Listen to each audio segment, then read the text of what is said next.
This is The Illusionist, in which I, Helen Zaltzman, feed royal jelly to language larvae. This is the last episode for now of our wordplay series about word games. And because why not have a nest of numbers, it is also the second of the 2 episodes about the Scripps National Spelling Bee. This one is about what goes into making this word sport.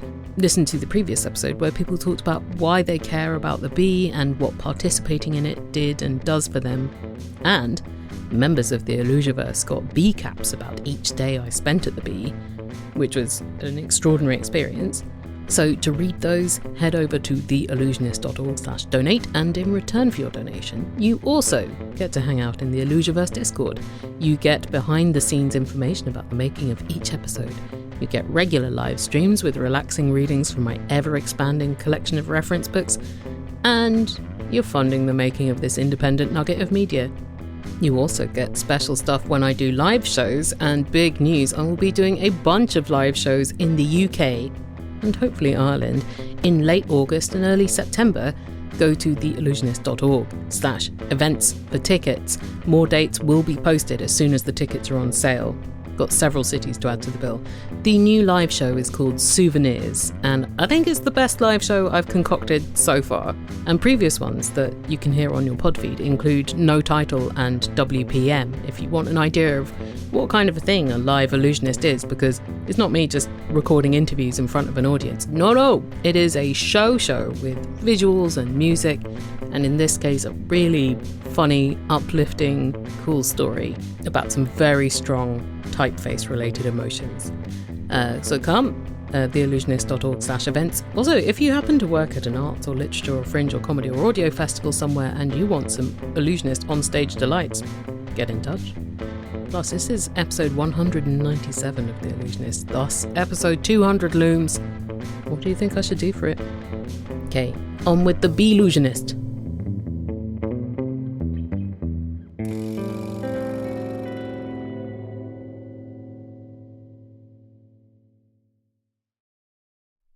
Since the previous Bee-Illusionist episode, several people have asked me to explain why a spelling bee is called a spelling bee.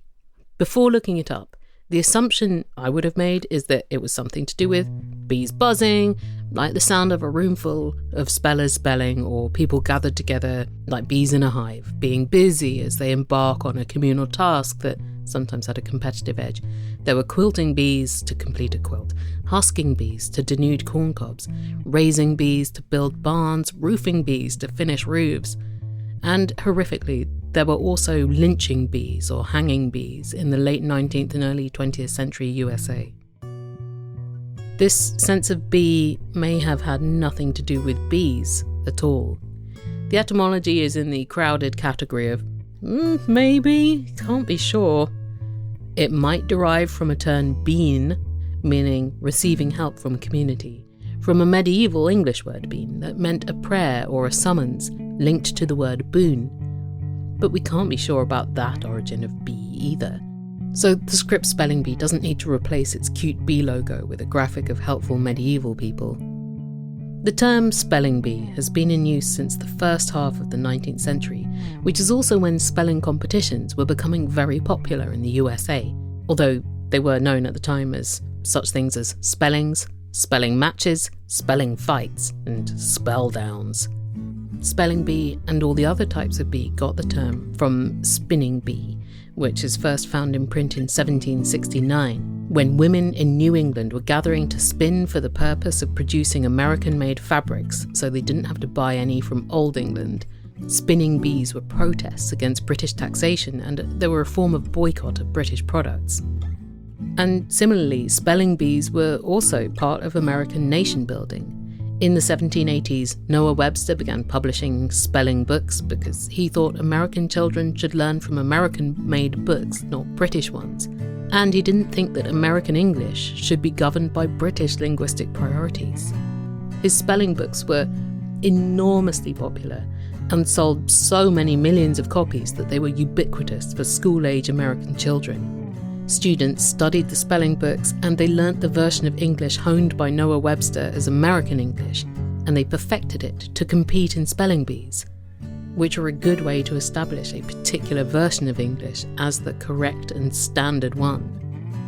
Spelling bees became very widespread across 19th century USA at a local level, but the first national one was held by the National Education Association in Cleveland, Ohio in 1908. The contest was a little different to how it is now, being between teams from a handful of American cities. The local team from Cleveland won, from which the overall winner was Marie Bolden, aged 13 or 14 at the time. Such was the racist outcry at a black speller winning the tournament that later Marie Bolden rarely mentioned her achievement, and her own family didn't even know about it until after she died and they found a press clipping among her possessions. The annual National Spelling Bee that is now known as the Scripps National Spelling Bee began in 1925, started by the Courier-Journal newspaper based in Louisville, Kentucky. In 1941, Scripps acquired the rights to the event and still administers it today. But the Scripps Spelling Bee is more than the televised spelling tournament that takes place during the annual Bee Week. Here's Corey Leffler, the executive director of the Scripps National Spelling Bee. During Bee Week, there's a lot of, figuring out what the week looks like and working with our broadcast partners and working behind the scenes on administering the competition, all the planning and all of that. But most of the year, we're actually working on what I think is the biggest impact of our mission, and that is working with about 25,000 schools that participate, creating the materials for them to have great spelling bee programs in their schools, and then working with about 200 regional partners who put on programs in their communities. So that takes a lot of coordination, communication, building all those materials. So we have people doing that. I've got a staff of 12 people that I work with to do all of that all year long. And then we get to the Bee Week part of it. We work pretty much full-time on Bee Week for a couple of months of the year. And the rest of it is, how do we get those 200 and change kids here to DC through the entire program structure? How do you keep a 99-year-old event fresh and relevant to now whilst also being true to its history? Well, I think the simplicity of the format and the fact that it pretty much, we added the vocabulary element to this about a decade ago. But other than that, it's pretty much the same format that it's been for the last 100 years, right? And there's something so relatable to it. Like, we all have to spell something every day, right? So you can easily play along. I think that keeps it still engaging for people. Keeping it fresh, for us, what we've learned, especially through the broadcast experience, because you see real data about what people enjoy and what people change the channel during, and what they want to see is the competition. And so I feel like if we stay true to the core of what this is in what we put out to the world, that's what people are going to keep coming back for. So that's what we're trying to do. It's not really about keeping it fresh. It's about recognizing that what we have is gold for a reason. I wanted to know more about the words part of this word sport, because a lot of work goes into that part of the competition. The pronouncer doesn't just give contestants a randomly selected word from the dictionary. Who would randomly select words from the dictionary? My name is Ben Zimmer. For Scripps, I serve on the word panel.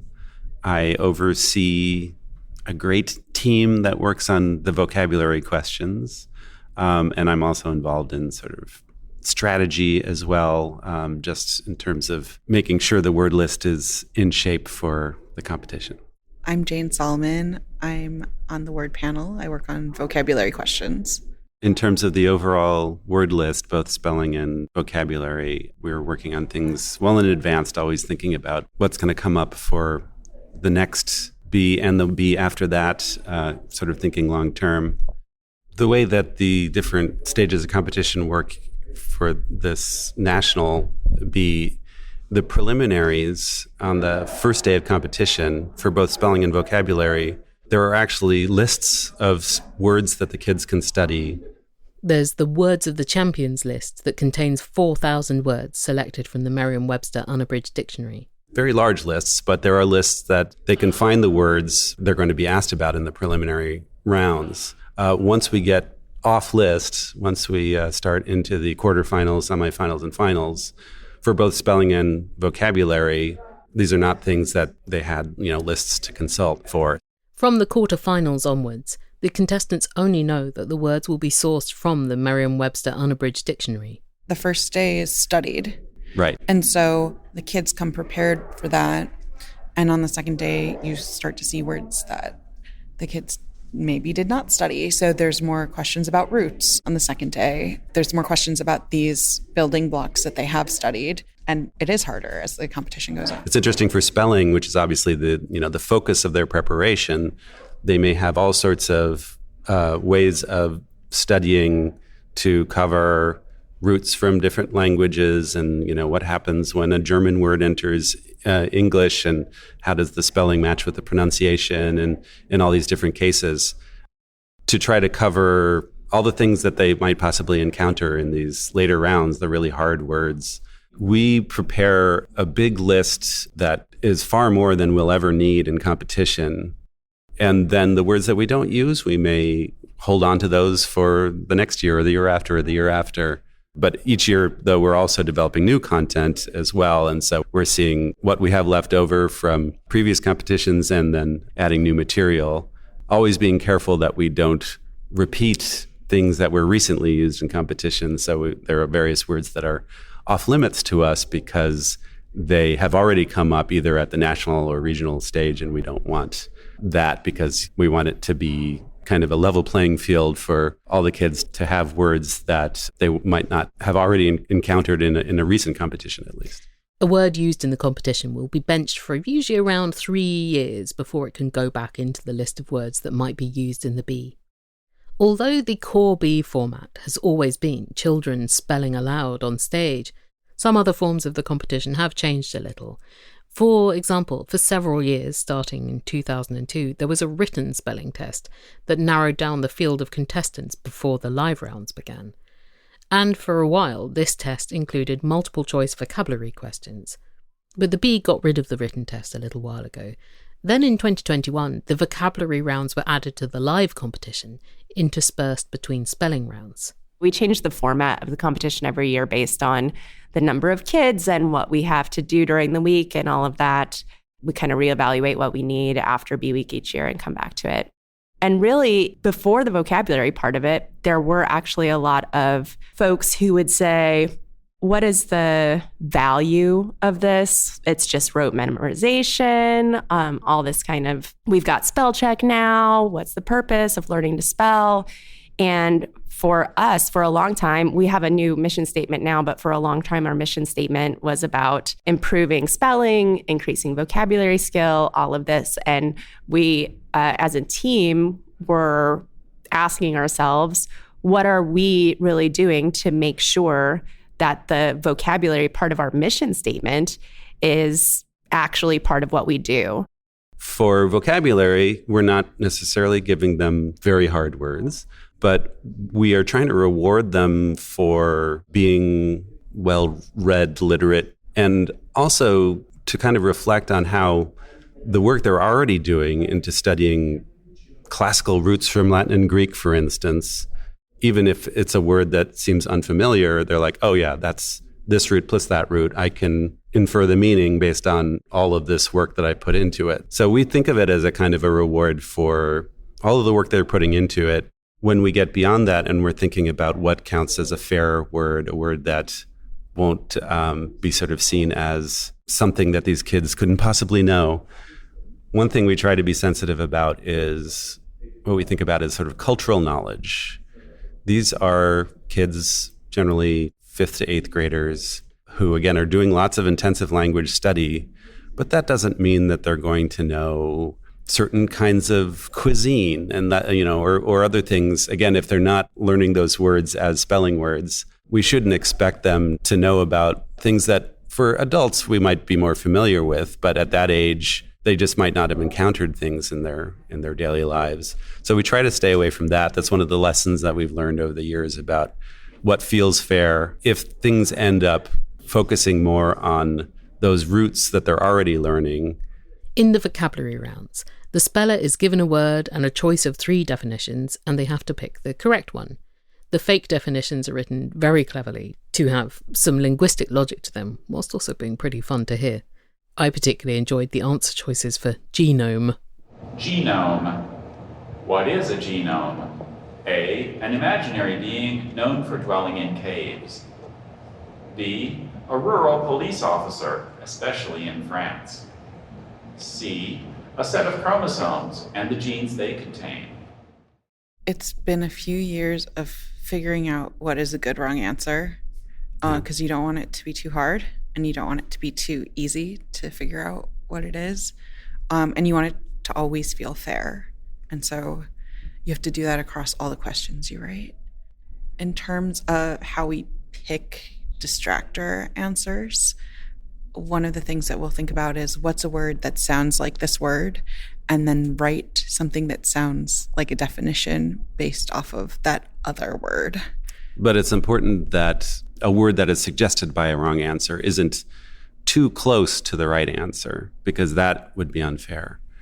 If the words are distinct etymologically and semantically, they just happen to be similar, then we think that's fair game to be a distractor. So just as an example of words that sound alike but have no connection whatsoever are balalaika, balaclava, and baklava. So if you're using one of those words and asking what it meant, you could use definitions for those other two as distractors because they're different words. But that one might be even a little too tricky, but that's the type of thing that we're thinking about when we're coming up with wrong answers, is to think what sounds similar so that you could confuse it if you weren't quite sure what the word was, but not being so tricky that it feels like it's unfair. At the same time, the fact that they have to be on top of all these vocabulary words means you can't just be like drilling on dictionary words 24/7. Read something, read anything, read. Have a conversation. Have a conversation. Just be aware of what's happening in the world by reading newspapers and magazines and so forth, in addition to fiction. All of that, I think, helps in terms of the kids who do the best with the vocabulary words. And so kids who are reading a lot will naturally do better with that. And it's really interesting to see the types of words that were missed, words that you and I would probably think were not challenging. Words like tandem and holistic and swanky, things we wouldn't think twice about. We're adults. We've had more time to yes, absolutely. learn and use words. Yeah, I don't think swanky is quite like Gen Alpha slang at this point. Maybe they'll bring it back. Someone on TikTok will get hold of it and they'll be all over the place, and then we'll be irritated by it and we'll stop using it forever. Right. But it shows this new challenge for the kids, because those aren't necessarily hard words to spell, right? So they wouldn't be studying them for the spelling portion of the competition. But we're saying this is about language as a whole and how you use it. And so that's, we think it's pretty core to our mission to keep doing that. This isn't just a competition about memorizing a bunch of words in a dictionary, but sort of like really appreciating in this more holistic way the way words work in the language. But there are always some B viewers who are pissy about the vocabulary round. I came for orthography, not for semantics. Honestly, I think the biggest aversion to it is the change from the tradition, right? I don't think anybody's like, no, these kids shouldn't know what these words mean. This is a spelling bee, right? I think it really is semantics. Like you're saying it's a spelling bee, and now it's a spelling bee with vocabulary. What are you going to make them do next? Tap dance? Like that kind of thing. Are they expecting literal bees? Right. That's my new comeback. I'm stealing that from you. I'm stealing that, and I'm stealing Beeple. Okay, unleash the bees. That'll teach them to complain. To introduce a new component is always going to feel odd and take some period of adjustment, I think. So it's been a few years now. I think people have gotten used to it. We don't hear as many people sort of raising that objection. I personally really like the vocabulary rounds. During the spelling rounds, there are very few of the words I could define, let alone spell, but I could actually play along with the vocabulary round, which was fun. And a higher proportion of contestants got through the vocabulary rounds than the spelling rounds. Those spelling rounds are hard. They have to be. We prepare a big list that is far more than we'll ever need in competition. We have to be able to adjust to figuring out which words in the words that we've prepared for competition will be appropriate at each stage, just how difficult words need to be in order for us to get from this initial group, and this year it's 245, down to a group of finalists on the final night. There's a matter of pacing and sort of fitting our time constraints. And so there's all kind of calculations that have to go into thinking what is appropriate at each level. This year, 148 spellers were still in the competition at the beginning of the second day, which is the day of the quarterfinals and the semi-finals. By the end of that day, only 8 spellers remained to go through to the final. The press reported the day's proceedings as a bloodbath, spelling's saddest day. But it's an essential characteristic of any tournament, isn't it, that most competitors will be eliminated? There are only so many ways that you can winnow down such a large group to a smaller one. And over the course of that day, quarterfinals and semifinals, it really does require a lot of winnowing. And so cranking up the difficulty level is just a necessity. I mean, that how else are you going to get to a smaller group? Unless we, for instance, reintroduced the written test, which was another method of doing that. Oh, I thought you were going to say gladiatorial lion battles. Or that, sure, yeah. But the written test was a way to try to get at that as a way to sort of help get the group down. But if you do that, then some kids might get eliminated without having actually heard the bell on stage, just based on their score on a test. So that might not feel completely satisfying either. So it's a balancing act. It's also, based on how many kids are able to come each year, and that varies from year to year in terms of the numbers. So, yeah, I mean, in terms of figuring out how to get from a very large number to a small one, sometimes that does require rounds that are super difficult. But the thinking is, though, that, again, in the interest of fairness, is making sure you have a kind of a consistent leveling, as we call it, so the kids don't feel like, I just got this ridiculously hard word and that kid got an easy one. What's up with that? We never want to make anyone feel like we've kind of made it unfair for them. And so the rationale for a decision to eliminate a speller is always sort of like spelled out exactly why this was the case, and we're eliminating as much sort of gray area as we possibly can.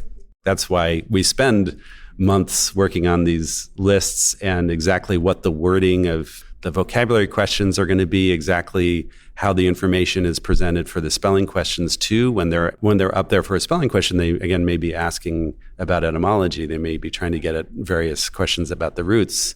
There are very specific rules about the kind of information that can be asked about. In the spelling rounds, the spellers have to spell the word before 90 seconds is up. And during the first 75 seconds, they can ask questions of the pronouncer and associate pronouncer. They can ask them to repeat the word's pronunciation. They can ask for alternate pronunciations, if any exist. They can ask for a definition, for use in a sentence, which part of speech the word is, what are the word's languages of origin. They can't directly ask what the etymology is, but they can ask if it has a specific origin. They can ask, is this the, for instance, Greek word for water? They have to be that specific in order to sort of like get a yes or no from the assistant pronouncer who has all this information in front of them. They have to be that specific, and it has to be about a recognized root that's in the etymology, in that entry of the unabridged, or else they can't answer it. And so that's why you often hear them say, oh, well, I don't see that here. I don't see that here doesn't always mean the contestant was incorrect, but may indicate that the phrasing of their question could not be met with an answer within the boundaries of the rules. The kids will sometimes still be trying to fish a little bit by saying, does this come from X meaning Y? You can tell it's often because they've been coached to do that.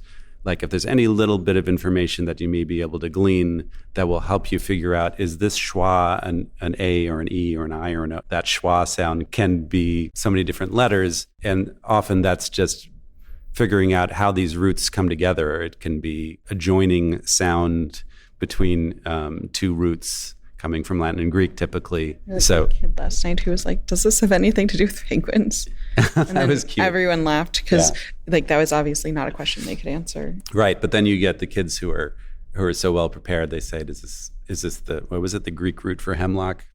I was very impressed by that. Yeah. Connorine or Connorin? The speller was a nun who appeared in the previous episode. Connorine, does this come from the Latin conium, meaning hemlock? Yes. As the bee has evolved, there have been, as the kids just get better and better, the words do have to get more and more difficult.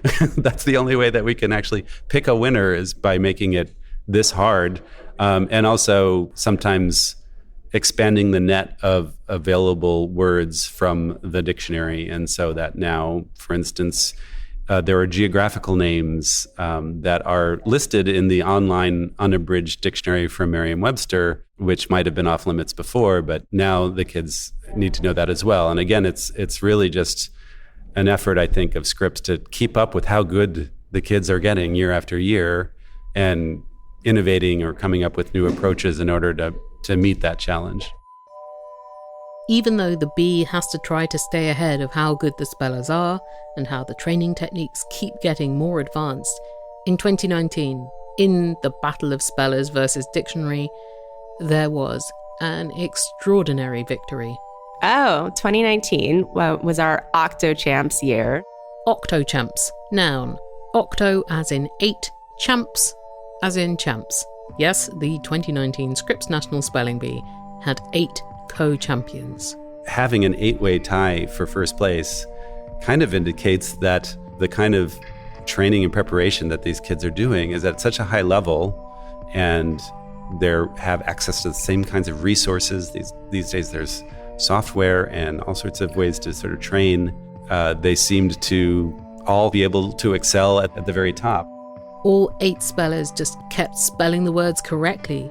The final had gone for 20 rounds.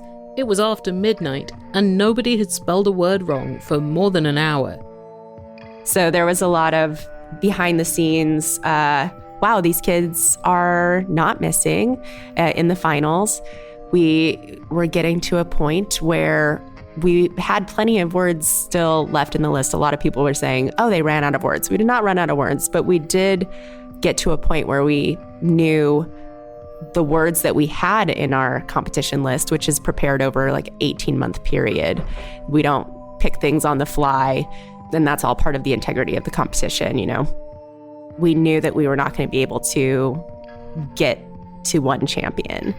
So there's like all this stuff happening backstage while the competition is continuing live on television. And then we made an announcement that this is how much time we have left in the competition, and whoever's still there at the end is going to be a champion. And in that championship round, as each kid continued to get their word right, it was the most electric championship moment, 8 championship moments that I've ever been. Like, being in that room felt like being nowhere else in the world. All 8 were declared co-champions. The kids celebrating for each other, with each other. People asked a lot, wouldn't you rather have the championship to yourself? And they were all like, no. Like, it was emphatic. You know, none of them were feeling like they were cheated of their spotlight. This is not this sort of like cutthroat competition where like, oh, I'm out to get you or whatever. Like, you rarely see that kind of vibe at all. That is a year that's always going to stand out. I think both for the panic and then the absolute elation. It was a huge story. Of course, there was some like, oh, is the spelling bee broken? But clearly it's not. We're good. But it was, I mean, honestly, one of the most exciting things that I've ever seen once we figured out what to do about it. At the time, it was fun, but it was sort of clear that you couldn't keep having 8-way ties for first place. It was fun for that one year at least. So I think since then, there have been various efforts to try to differentiate the top competitors a bit more. And we've had various innovations like the spell off, which you could see as a reaction to that as well. The spell off has only happened twice so far, in 2022 and this year, 2024.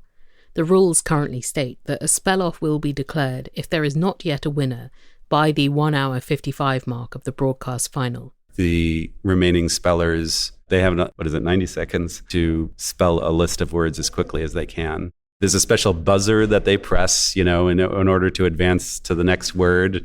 There's all sorts of technology that goes into it. In the spell-off, each finalist is faced with the same word list. They compete one at a time. So when a speller hasn't had their turn yet, they're sequestered with headphones so they can't hear the words. This year, 2 finalists competed in the spell-off, and the first of them, Bruhat Soma, became champion after spelling 29 words correctly in 90 seconds. It was mesmerizing to witness. ENDECHA, Saracen, SERSEIN, Nyctalopia, NYCTALOPIA, Ascom, ASCHAM, Wenzel, WENCEL, Sebel, CEBELO, Eautophony, HEAUTOPHANY, Listen to him go. Kwazoku. KWAZOKU. What do you enjoy most about this job? Well, writing the questions is really fun.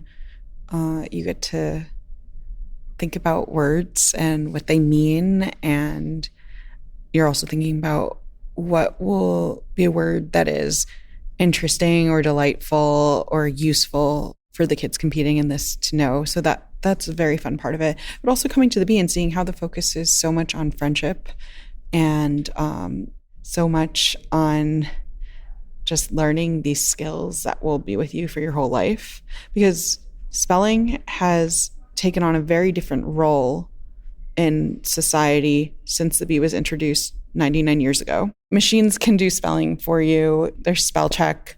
So it has become more of an esoteric skill, which is not a negative thing. I'm all for esoteric skills. I think they're really important.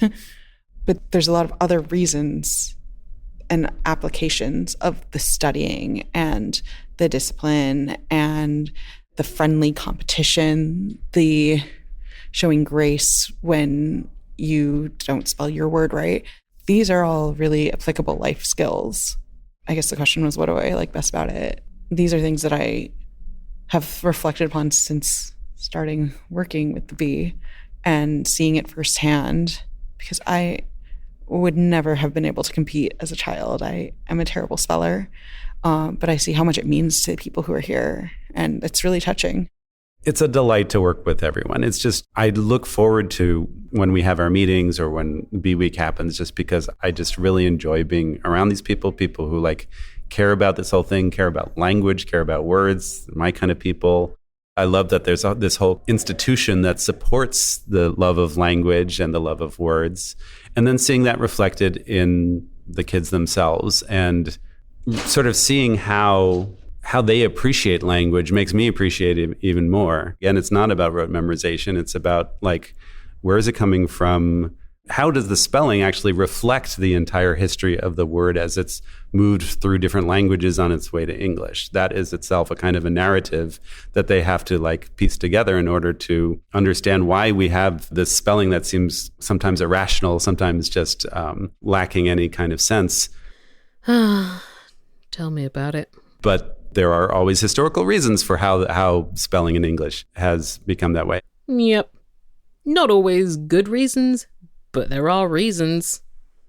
And so the fact that they're all kind of unpacking this for all the words that they're learning, but then they sort of take all of this with them as they go through life, growing up in a way that you appreciate the language and where words come from and what that means in terms of all the different cultures that have come into contact with each other over the year that cause, a word to travel from one language to another and change along the way. And I love seeing them sort of engage with that on a level that it goes far beyond memorization. There's pleasure in learning about even the most obscure things, and why not just celebrate that? You heard from, in order of appearance, Corey Leffler, Ben Zimmer, and Jane Solomon. Corey is the executive director of the Scripps National Spelling Bee. As well as his work for the Bee, Ben is a linguist and language columnist for the Wall Street Journal, and Jane Solomon is a former lexicographer and current type designer with Lettermatic. and you can find out all of the Spelling Bees rules and this year's words and contestants and officials at spellingbee.com.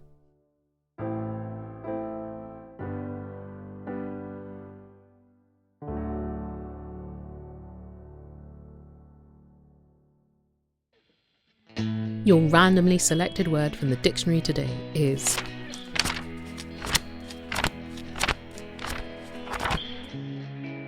univocal, adjective, philosophy and linguistics, having only one possible meaning, unambiguous. Try using univocal in an email today. This episode was produced by me, Helen Zaltzman. The music is by Martin Austwick of palebirdmusic.com. Our ad partner is Multitude. If you want to advertise on this show and hear me come up with an original ad for your product every time, contact Multitude at multitude.productions/ads. And to hear or read every episode, get links to all the guests you heard from and their work and more information about the topics, and see the full dictionary entries for the randomly selected words, find the show on the socials, get information about any events that are coming up like the impending live shows, and donate to become a member of the Illusiverse, visit the show at its forever home, theillusionist.org.